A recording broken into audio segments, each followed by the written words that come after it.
Jordan, are you crying right now? No.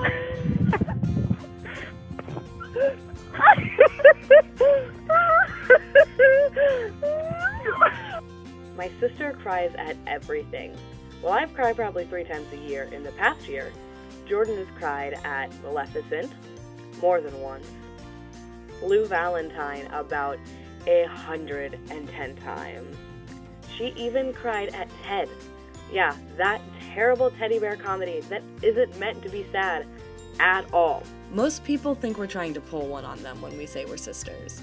Like, the second they look like they believe us, we'll crack up at their expense. In all fairness, if you met us separately, you'd never guess it.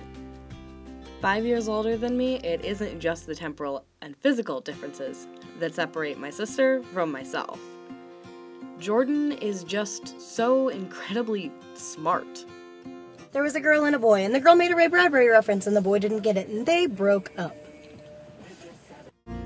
The kind of smart you can't help but notice the first time you meet her. She's read basically everything, and can quote it at the drop of a hat. She dresses like a model from Nylon magazine and puts on eyeliner to go to Walmart. She owns the soundtrack to Charade on vinyl. Granted, I bought it for her for Christmas. Her favorite quote? I like my heroes flawed and my villains relatable. My whole life, my sister has been this mysterious, ethereal creature. When I was in 8th grade, my sister and I stopped speaking. Not in a didn't hang out together kind of way, but a full-blown will not go to the same family functions kind of way. For about 2 years, not even the word hi was shared between us. If you creep on my Facebook from 2008 to 2010, you'll see a lot of really embarrassing photos and statuses that start with verbs. Jesse Grossheart is. But not one mention of my sister.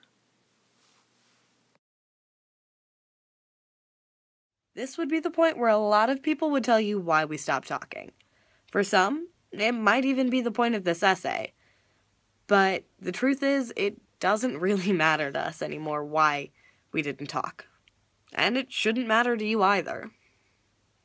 The important thing is that we started again. No one ever apologized, at least not directly. It started slowly at first. An invitation here, a Facebook birthday message there. Then the photos started. Most were both of us together, but there were some that we took of projects that we did together, like St. Thomas Aquatic, the unicorn that we made on a children's castle that a friend bought her. The summer before I graduated high school, things exploded. In the best possible way. And then I left for college. 3 hours doesn't seem like that far away, but when you have no car and your sketchy flip phone doesn't work half the time, it can seem insurmountable. I honestly felt sorry for anyone who followed either one of us on Facebook or Instagram.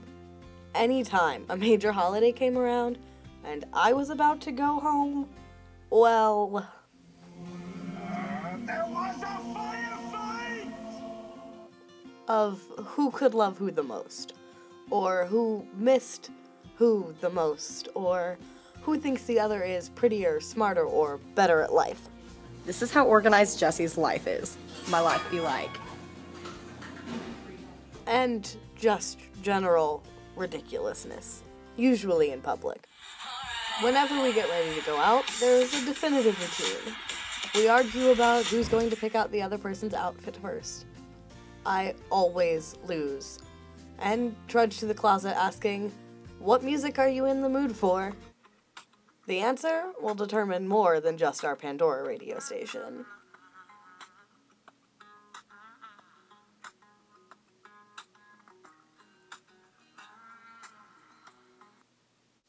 By the time we're ready to go, one of us looks like Elphaba and the other Glinda.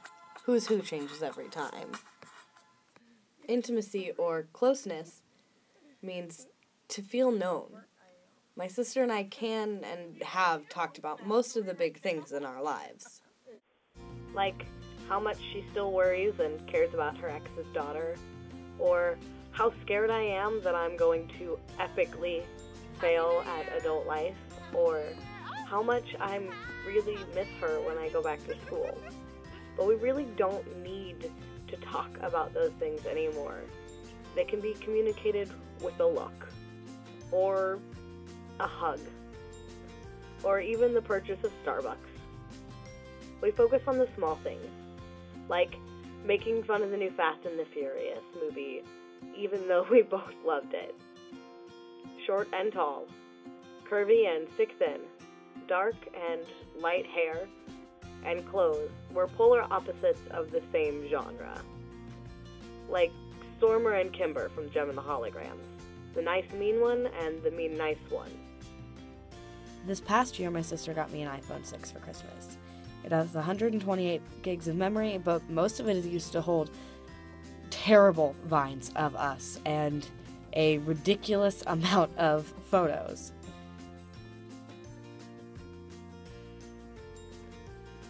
As the years have passed, we've grown to look more and more like each other. We make the same facial expressions, though mine is still more square than hers. And I like to think I have learned to do my makeup at least a little bit better. When you're super close with your sister,